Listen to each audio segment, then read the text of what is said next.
Glad you're here. Today we're focusing on incline plank, also known as upward plank pose, and you'll see tabletop variations as well. This is all part of my traffic light method in my new book, Yoga for One.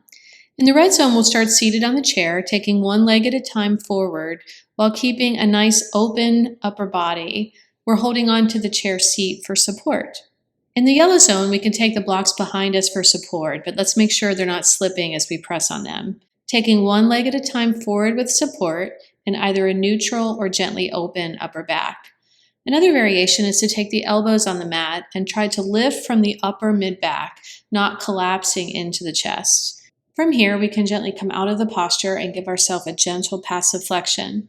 Another variation is to use the blocks to support and engage our core by placing the block between the knees.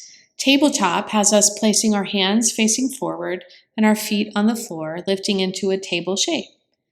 In our incline plank in the green zone, we're making sure that our neck is open but not collapsed. We're placing our hands behind us, and we can start the journey by taking one leg at a time forward, almost a hybrid of incline plank and tabletop.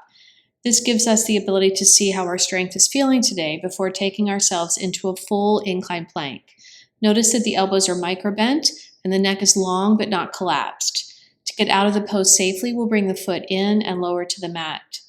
One variation for the wrists is to take them to the side, but to not turn them backward. To come into tabletop, we'll bring both feet next to each other and work towards placing the knees above the ankles and the shoulders above the wrists. This enables us to create a true table-like shape.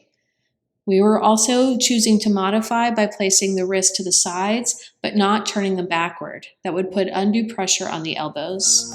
And there you have it, upward plank pose variations from the traffic light method in my new book, Yoga for One.